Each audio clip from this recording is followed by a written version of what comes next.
अस्सलाम वालेकुम। आज हम लिसाजिस फिगर के बारे में पढ़ेंगे। उसके पहले हम थोड़ा सा उसको इंट्रोड्यूस डेफिनेशंस पढ़ेंगे, उसके बाद हम मैथमेटिकल स्टेप्स करेंगे और कुछ केसेस कॉन्सेप्ट्स करेंगे। ये इस लेक्चर के अंदर हम ये इतनी चीज़ें हम कवर करेंगे। चलें पहले हम फर्स्ट चलते हैं लिसाजिस फिगर होती क्या है। Lissajous figure also called a Bowditch curve, इसको हम बायोटिच कर्व भी कहते हैं। Pattern produced by the intersection of two sinusoidal curves, the axes of which are at right angle to each other। ये जो पैटर्न प्रोड्यूस होता है लिसाजिस फिगर का, ये कैसे प्रोड्यूस होता है?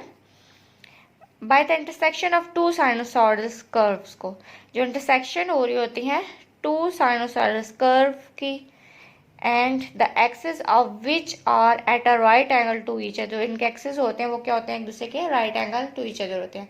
जैसे हमारे पास एक साइनसॉइडल वेव ये चल रही है हॉरिजेंटल, दूसरी हमने वर्टिकल ले लिया, तो यहाँ पे जो इंटरसेक्शन हो रही है, ये जो हो रही है दोनों की, ये यहाँ पे क्या राइट एंगल पे हो रही है, और इसको हम क्या कहते हैं? यहाँ पे जो हमारे पास पैटर्न बनेगा वो लिसाजिस फिगर वाला पैटर्न हमारे पास बनेगा। आगे हम मैथमेटिकल डेरिवेशंस की चलते हैं। Let two waves of simple harmonic motion, हमने जो दो वेव्स ली हुई हैं सिंपल हार्मोनिक मोशंस की ली हुई हैं, और उनकी हमने क्या किया हुआ है, जो सिंपल हार्मोनिक मोशन परफॉर्म कर रही हैं, ठीक है। जैसे उसके बाद हम ठीक हो गया, जो टू हमारे पास सिंपल हार्मोनिक मोशन जो क्या वेव जो परफॉर्म कर रही हैं, कॉरेस्पॉन्डिंग उनका एम्पलीट्यूड हमने ए और बी ले लिया है। अब हम उनकी वेव फंक्शंस की बात करेंगे, ठीक होगी। जो हमने सिंपल हार्मोनिक मोशन की जो वेव लिया उस फंक्शन जो हमने लिया y is equal to A sine omega t, ये हमारे पास क्या हो गया? क्वेश्चन नंबर 1 हो गया है।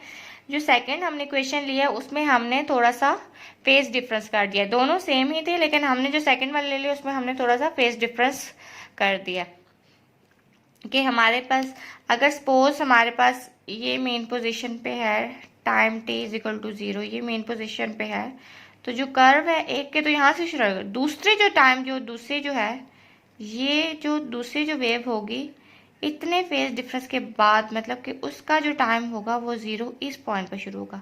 ये जो दरम्यान में जो डिस्टेंस होगा इसको हम क्या कर रहे हैं? फेज डिफरेंस आ रहा है। हमने दो इक्वेशंस ले लिए, एक हमारे पास y is equal to A sine omega t है, दूसरी हमने क्या ले लिया? x is equal to B sine omega t plus phi. Phi क्या है? फेज डिफरेंस है। अब हम इक्वेशन नंबर 1 से हम क्या करेंगे? इक्वेशन नंबर 1 से y is equal to A is equal to sine omega t की हमने वैल्यू निकाल लिया। और आप जानते हैं साइन कॉस ओमेगा टी किस चीज़ के इक्वल होता है? Under root 1 minus sine square omega t. Sine square omega t की वैल्यू हमने यहाँ पुट कर दें 1 माइनस y का स्क्वायर ए का स्क्वायर। आपके पास अब कॉस ओमेगा टी की वैल्यू भी आ गया और साइन ओमेगा टी की भी वैल्यू आ गया। नेक्स्ट हम मूव करते हैं, एक्सपेंड कर देते हैं हम इस इक्वेशन को, ये इक्वेशन नंबर 2 को। यहाँ पे हम साइन अल्फा प्लस बीटा का जो फार्मूला है वो हम उसको हमने ओपन करना है, sine alpha cos beta plus cos alpha sign beta. ये हम इसको एक्सपेंड करेंगे, तो ये हम एक्सपेंडिंग वाली इक्वेशन ये है, x is equal to B sine omega t cos phi plus cos omega t sine phi. B को मैंने इस साइड पर डिवाइड कर दिया, x ओवर b आ गया is equal to sine omega t की आपको पता है y ओवर a, ये वाली जो वैल्यू है ये मैंने यहाँ पुट कर दिया है, cos five as it is आ गया, और कॉस ओमेगा टी की भी वैल्यू क्या है? अंडर रूट 1 माइनस वाई का स्क्वायर ए का स्क्वायर साइन फाइव आ गया। और हम इसको सिंप्लीफाई करेंगे, सिंप्लीफाई करेंगे तो हमारे पास क्या हो जाएगी? हमने ये कॉस फाइव वाली ये वाली टर्म को हम इस साइड पे ले आएंगे, इसको हम इस साइड पे रहने दिया है। हमने स्क्वेयरिंग कर दिया बोथ साइड के ऊपर, तो हमारे पास क्या निकल आएगा? ये हमारे पास एक्स का square plus B over B का स्क्वायर प्लस वाई का स्क्वायर ए का square cos square phi minus 2xy over A B cos phi. ये हमारे पास a माइनस बी के होल स्क्वायर का फार्मूला हमने यहाँ पे खोला है। यहाँ पे जब स्क्वायर लेंगे तो ये इससे कैंसिल हो जाएगा, तो ये एज इट इज फिगर आ जाएगी 1 minus Y square over A square, square से ये अंडर रूट कैंसिल होगा और साइन स्क्वायर फाइव आ जाएगा। और हम इसको सिंप्लीफाई करेंगे तो हमारे पास क्या हो जाएगी? जो साइन स्क्वायर वाली जो टर्म थी साइन स्क्वायर फाइव वाली, उसको हमने अंदर मल्टीप्लाई कर दिया तो हमारे पास ये वाली इक्वेशन बन गया, X square plus over B square plus Y square over A square cos square five, और ये वाली जो टर्म थी ये वाली मैं यहाँ पे लेंगे प्लस वाई का स्क्वायर ओवर ए का square sine square 5 -2x Y over A B cos 5, ये हो गया। और इज इक्वल टू के हमारे पास आगे क्या है, साइन स्क्वायर 5 हो गया। इस वाली जो इन दो टर्म में से हमने क्या Y square over A square जो हमने कॉमन निकाल दिया, X square over B square plus Y square over A square, इसमें से जब हम कॉमन निकालेंगे तो cos square 5 plus sine square 5 आ जाएगा, -2xy over A B cos 5 is equal to sine square 5। ये वाली जो टर्म है cos square 5 plus sine square 5, आपको पता है ये आइडेंटिटी है, ये 1 हो जाएगा। तो हमारे पास जो इक्वेशन बन जाएगी वो क्या बन जाएगी, X square over B plus Y square over A -2xy over A B cos 5 is equal to sine square 5। ये हमारे पास एक क्या इक्वेशन बन गया है, पाथ बन गया है, जिस पे पैटर्न पे जब फाई की जो फेज डिफरेंस की हम डिफरेंट वैल्यू पुट करेंगे तो हमारे पास कौन कौन से केसेस आएंगे वो उसको हम अब स्टडी करेंगे इस इक्वेशन के अंदर पुट करके। जैसे फॉर एग्जांपल हमने जो पहला केस लिया है, पहला केस में हमने फाई इज इक्वल टू क्या कर दिया, 0 किया है। तो हमारे पास ये वाली कॉस 0 क्या होता है 1, और साइन वाली जो वैल्यू होगी क्या हो जाएगी 0। तो हमारे पास इक्वेशन क्या बन जाएगी, X square over B square plus Y square over A square -2xy over A B. ये ओवरऑल हमारे पास किसकी इक्वेशन बन रही है, X square over B minus Y over A का होल स्क्वायर की वैल्यू बन रही है। अंडर रूट लेंगे तो हमारे पास क्या आ जाएगी, plus minus X over B minus Y over A is equal to 0।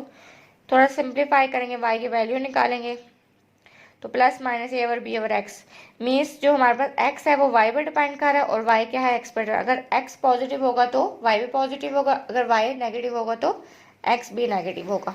तो हमारे पास जो इस फॉर्म में जो हमारे पास जो बनेगी, जब हम फेज डिफरेंस हम 0 लेंगे तो हमारे पास क्या एक स्ट्रेट लाइन हमारे पास बनेगी। ठीक हो गया, क्योंकि ये देखें यहाँ पे भी पॉजिटिव है और ये नेगेटिव थर्ड वाले में भी एक्स भी पॉजिटिव होगा। ये देखें एक्स है, ये वाई है, एक्स भी पॉजिटिव है और वाई भी पॉजिटिव है।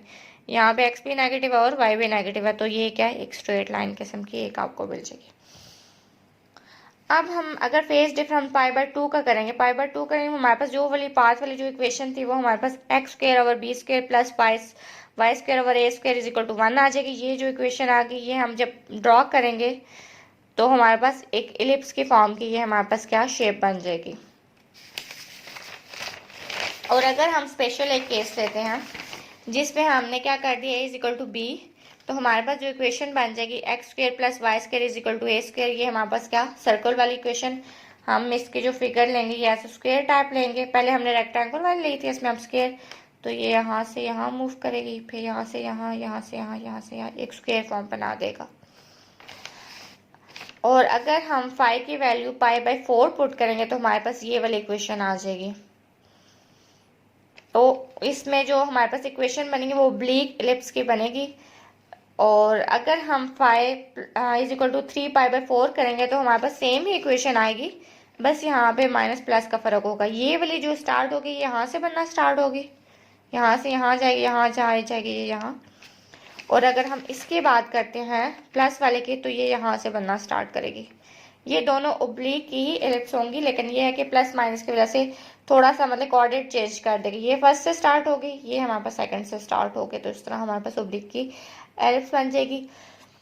फिगर्स इतनी अच्छी नहीं बनी हुई, थोड़े से इसको नहीं हुआ, लेकिन ये है कि आप इसके मतलब कि मैं बाकी जो है मैं आपको इंटरनेट से सर्च करके तो मैं आपको व्हाट्सएप ग्रुप में सेंड कर दूंगी ओब्लिक की कैसे एलिप्स वगैरह ये कैसे हैं, इमेज कैसी होती है उनकी। और जो ओवरऑल अगर नहीं किसी को ग्रुप तो वो आप उससे ले लें, गूगल वगैरह सर्च करेंगे तो आपको मिल जाएगी। और ये जो फिगर्स बनती है ये आप इजीली मतलब कि CRO पे जब हम परफॉर्म भी करते हैं ना उस पे, तो ये आपको उस पे भी हमारे पास ये डिफरेंट किस्म की हमें ये जो है ओब्लिक्स एलिप्स की और इसके अलावा सर्कल वगैरह ये CRO पे हमें डिस्प्ले हो जाती हैं शेप बनी हुई। जस्ट हम फ्रीक्वेंसी और फेज डिफरेंस को अगर हम चेंज करते हैं इन दोनों को तो हमारे पास ये डिफरेंट फेजेस के अलावा ये देखिए हम जब फेज डिफरेंस चेंज कर रहे हैं तो हमारे पास फेजेस भी हमारे पास ये चेंज होती जा रही हैं। कोई भी हम फेज डिफरेंस अगर हमने किया हुआ था, यहाँ पे हमने π/2 किया हुआ था, यहाँ पे फेज डिफरेंस हमने 0 किया हुआ था, तो हमारे पास स्ट्रेट लाइन की होगी। अगर हम फेज डिफरेंस को हम चेंज करेंगे तो देखें हमारे पास इलिप्स की शेप आ रही है। होपफुली आपको ये वाला जो लेक्चर होगा समझ आ गया होगा। कोई भी कंफ्यूजन होगी आप मेरे से पूछ सकते हैं। ओके, अल्लाह हाफिज़।